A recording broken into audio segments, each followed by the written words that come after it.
What is up, guys? Roma Atalanta. The big question today is can Roma do it? Can the Giallorossi cope without Indica and Aouar, mostly with the defender? We go to AFCON.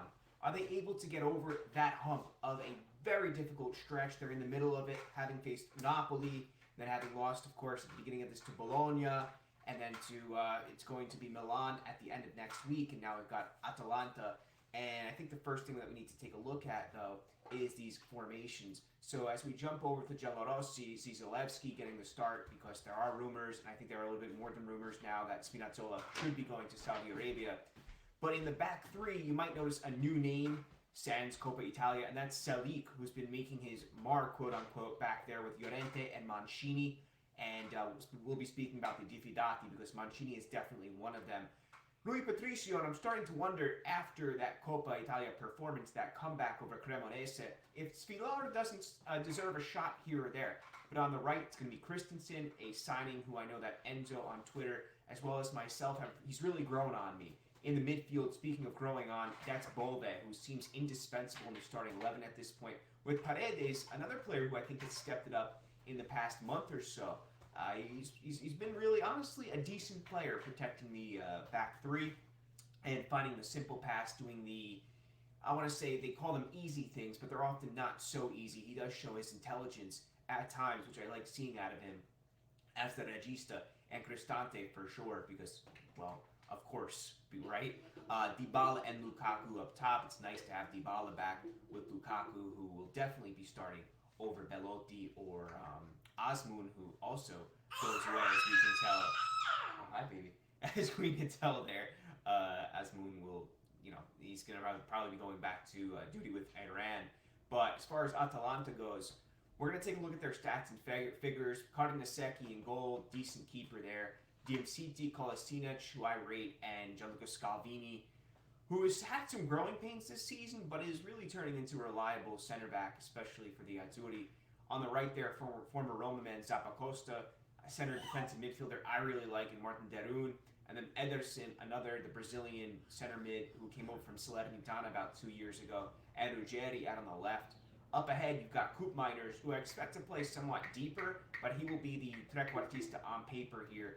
Another top center midfielder that Atalanta have. Whoever does their scouting and recruits these players is just so on the ball. Scamacca and De Keletare, who got 2 goals in midweek in the Coppa Italia for Atalanta there. But I do want to take a quick look at the stats here. Top scorer, Lookman. He's also, when you combine the assists, he's the guy who's leading this squad. 26-year-old Nigerian international born in England, who's got the most. Behind him, it's Scamacca, the player who was supposed to have come back to Roma, and apparently that fell through. And then Ederson with 4 goals, so 7, 5, and 4. It's mixed between those 3. They're getting good numbers. Assists, like I mentioned, Derun. He's been a guy under Gasparini that's always done a job. Whether Gasparini in the past years has played offensive, now he's switched his tune a little bit, no pun intended, with Coop Miners, and he plays more of a defensive game. According to FOTMob, it's Ederson who gets the best rating, along with Derun and Scalvini.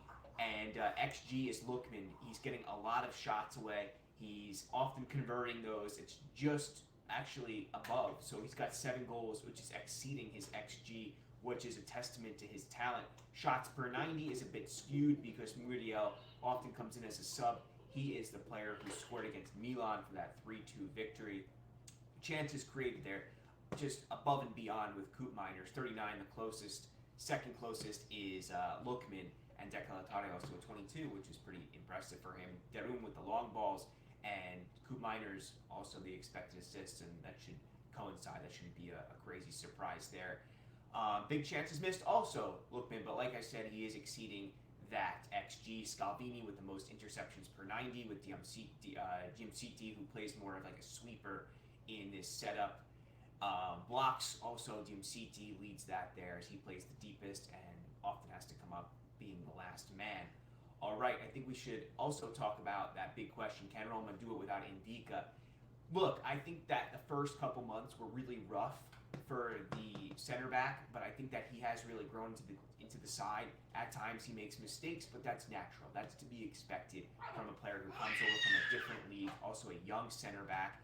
sometimes we look at him, he's physically imposing, looks like a full-grown man, but it's important to remember that he is still developing as well. The one thing I'm not so thrilled about today is the loss of Cherubini. I never want to see a player move away from Roma, especially a young one.